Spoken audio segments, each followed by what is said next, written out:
Private islands एक ऐसी दुनिया जहां पैसों और विलासिता की कोई सीमा नहीं है। आज के इस एक्सप्लेनर में हम एक बेहद ही पागलपन से भरे टॉपिक में डाइव करने वाले हैं। महज $1 की जमीन से लेकर 1/4 बिलियन डॉलर के पागलपन तक रियल एस्टेट की कीमतें कैसे अकल्पनीय तरीके से आसमान छूती हैं और एकांत के नाम पर कैसे कैसे अनुभव खरीदे जाते हैं, आज हम यही डिकोड करेंगे। शुरुआत करते हैं बिल्कुल दो अलग अलग सिरों से। जरा इस कॉन्ट्रास्ट के बारे में सोचिए। एक तरफ है सिर्फ $1 का आइलैंड जो लिटरली सिर्फ कुछ पुराने खंभों और ईंटों का एक ढेर भर है, और दूसरी तरफ पूरे $25 करोड़ का एक ऐसा विशाल आइलैंड जो अपने आप में एक पूरा का पूरा अम्यूजमेंट पार्क है। यहां तक कि इसमें इसका अपना एक हॉट एयर बलून भी है। ये एक्सट्रीम्स वाकई हैरान करने वाले हैं और हमें बताते हैं कि हम किस स्केल की बात करने जा रहे हैं। अब ये नंबर कोई मामूली नंबर नहीं है, लगभग $25 करोड़। स्रोत सामग्री के अनुसार ये वो एग्जैक्ट अमाउंट है जो इस मार्केट के सबसे सस्ते और सबसे महंगे आइलैंड के बीच का गैप है। ये सिर्फ कीमत का अंतर नहीं है, बल्कि लग्जरी, खतरे और सुविधाओं के पूरे स्केल को डिफाइन करता है। तो चलिए सबसे पहले बात करते हैं बजट प्राइवेट आइलैंड्स की, जहां मुकाबला है $1 और $1 मिलियन के बीच। सुविधाओं में छलांग कैसे होती है, ये यहाँ एकदम साफ दिखता है। $1 वाले आइलैंड पर एक पुराने खस्ता हाल टॉयलेट के अलावा कुछ भी नहीं है, जिसे आखिर में लिटरली डायनामाइट से उड़ा दिया जाता है। वहीं दूसरी तरफ $1 मिलियन का आइलैंड है।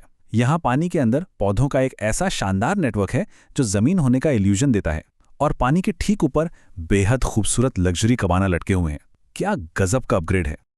और हाँ, इस $1 मिलियन वाले आइलैंड को सचमुच मंकी आइलैंड कहा जाता है। क्यों? क्योंकि यहाँ सैकड़ों बंदर खुलेआम घूमते हैं। ये बंदर बड़े ही शातिर तरीके से मेहमानों से दोस्ती का नाटक करते हैं और फिर मौका मिलते ही उनके संतरे, टोपियां और यहाँ तक कि कैमरे तक चुरा लेते हैं। मतलब $1 मिलियन खर्च करके भी असली बॉस तो यहाँ ये जानवर ही हैं। अब थोड़ा और ऊपर चलते हैं। भाग 2, बर्फ की झोपड़ियों से लेकर पनडुब्बियों तक। यहाँ हम मल्टी मिलियन डॉलर की प्रॉपर्टीज देखेंगे। $5 मिलियन। इस भारी भरकम कीमत पर एक पूरा का पूरा विंटर वंडरलैंड मिलता है। एक ऐसा आइलैंड जहां का तापमान 0 डिग्री सेल्सियस रहता है और इसके चारों तरफ की झील पूरी तरह से जमकर ठोस बर्फ बन चुकी है। यहाँ का कॉन्सेप्ट ही अलग है। इस कीमत पर लग्जरी का मतलब आराम नहीं, बल्कि एक्सट्रीम कंडीशंस में सर्वाइव करना और एक क्रेजी एक्सपीरियंस लेना है। फ्यूचरिस्टिक झोपड़ियां जो खुद को गर्म रखती हैं और अंदर बैठकर अनलिमिटेड 5 स्टार खाने का मजा लेते हुए आसमान में शानदार नॉर्दर्न लाइट्स देखना। और हां, यहां असली डॉग स्लेजिंग का भी मजा है। गर्मियों में ये झोपड़ियां पानी पर तैरने लगती हैं। ये लिटरली किसी दूसरी दुनिया में होने जैसा है।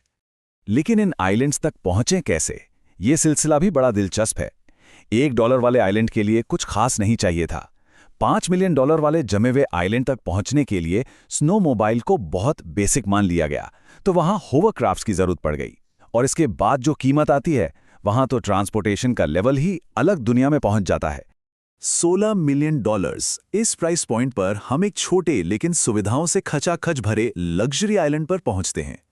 यहां शांति और सुकून पीछे छूट जाते हैं और उनकी जगह ले लेता है हाई स्पीड एड्रेनलिन। जरा सोचिए, $16 मिलियन खर्च करने का ये पूरा पागलपन किस लिए है? पर्सनल जेट्स की कई सारी पनडुब्बियां और सबसे क्रेजी चीज, हवा में उड़ते हेलीकॉप्टर से सीधे गहरे समुद्र में फ्री फॉल करने का मौका। मतलब ये विलासिता कम और किसी एक्शन हॉलीवुड फिल्म का स्टंट ज्यादा लगता है। एड्रेनलिन रश से आगे बढ़ते हुए आते हैं भाग 3 पर, हवेलियां और प्राचीन खंडहर। अब हम बहुत ही विशाल एस्टेट्स की बात करेंगे। $45 मिलियन, इसे रॉयल आइलैंड कहा जाता है। ये जगह इतनी विशाल है कि इसे पैदल तो छोड़िए, पूरा एक्सप्लोर करने के लिए ऑफ रोडिंग गाड़ियों की जरूरत पड़ती है। ये एक प्राइवेट आइलैंड को लेकर हमारे सारे अंदाजे ही बदल देता है।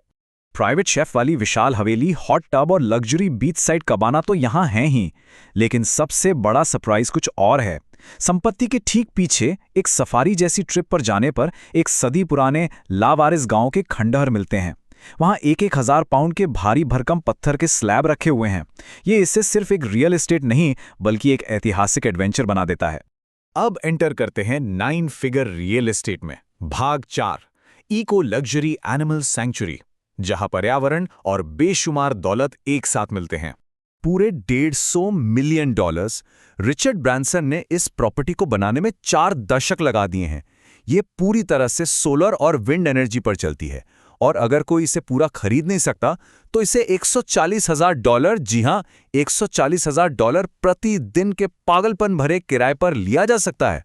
यहाँ की सर्विस का लेवल किसी फैंटेसी से कम नहीं है। शुरुआत में ही बाहरी दुनिया के कीटाणुओं को धोना पड़ता है। 8 मेगा हवेलियां हैं और हर एक गेस्ट के लिए 10-10 स्टाफ मेंबर्स हैं। राजहंस, लेमूर और एक 200 साल पुराना कछुआ भी यहाँ रहता है। छत से गोल्फ खेलिए और गेंद पानी में जाकर मछलियों का खाना बन जाएगी। और सबसे अजीब चीज, यहाँ जलपरियां सुशी परोसती हैं। सच में ये सोचना पड़ता है कि क्या जलपरी के हाथ से सुशी खाना नरभक्षण माना जाएगा? ये लग्जरी कम और एक अजीब सपना ज्यादा लगता है। अब एक छोटा सा स्ट्रक्चरल डिटूर लेते हैं। भाग 5, आखिर इन चरम अनुभवों की फंडिंग होती कैसे है? ये एक बहुत बड़ा सवाल है कि इतने खगोलीय कीमतों वाले आइलैंड्स को रेंट पे लेने का बिल या कर्ज कैसे चुकाया जाता है। इस सवाल का जवाब हमें उस खतरनाक और अजीबोगरीब रिस्क की तरफ ले जाता है जो इस एक्सट्रीम कंटेंट को बनाने के लिए लिया जाता है। सोचिए, आइलैंड का किराया चुकाने के लिए क्या करना पड़ता है। स्रोत में एक बहुत ही मजेदार लेकिन डरावना किस्सा है। समंदर के बीचों बीच शार्क से भरे पानी में एक हिलते हुए पिंजरे के अंदर बैठकर स्टंबल गाइज गेम की स्पॉन्सरशिप पढ़नी पड़ रही है, और बाहर बड़ी बड़ी शार्क सचमुच पिंजरे से टकरा रही हैं। मतलब बिल चुकाने के लिए सच में जान दांव पर लगानी पड़ जाती है। और अब हम पहुंचते हैं इस एक्सप्लेनर के क्लाइमैक्स पर। भाग 6, $1/4 बिलियन का खेल का मैदान, प्राइवेट आइलैंड रियल एस्टेट का सबसे ऊंचा शिखर। पूरे $250 मिलियन। इस कीमत पर आने के बाद एकांत जैसी चीजें खत्म हो जाती हैं और उनकी जगह ले लेता है एक छोटे शहर जितना बड़ा इंफ्रास्ट्रक्चर। ये कोई साधारण आइलैंड नहीं, एक पूरा मेगा प्रोजेक्ट है। ये पूरी जर्नी कैसे आगे बढ़ी वो समझना बहुत ही दिलचस्प है। ये साफ दिखाता है कि जैसे जैसे कीमत बढ़ती है वैसे वैसे रोमांच और खतरे का स्केल भी विशाल होता जाता है। $1 वाले खस्ताहाल आइलैंड को उड़ाने से लेकर 5 मिलियन के जमे हुए आइलैंड की ठंड सहने तक, फिर 16 मिलियन में हेलीकॉप्टर से कूदना, 45 मिलियन में खंडहरों के बीच high speed off roading, 150 million में शार्क के पिंजरे में स्पॉन्सरशिप, और अंत में 250 मिलियन का अम्यूजमेंट पार्क जिसमें 135 फुट की वाटर स्लाइड है। ये सब सिर्फ जमीन खरीदने के बारे में नहीं बल्कि एक्सट्रीम थ्रिल के बारे में है। तो अंत में एक बड़ा सवाल उठता है, $250 मिलियन के इस आइलैंड पर उत्तरी अमेरिका की सबसे ऊंची 135 फुट की वाटर स्लाइड है, 13,000 लोगों के लिए जगह है और 100 से ज्यादा लाइफगार्ड्स सिर्फ इसलिए तैनात हैं ताकि लोग सेफ रहें। तो क्या अल्टीमेट लग्जरी का मतलब सच में आराम और शांति है, या फिर ये सिर्फ एक एक्सट्रीम अम्यूजमेंट पार्क में सर्वाइव करने का एक महंगा खेल है?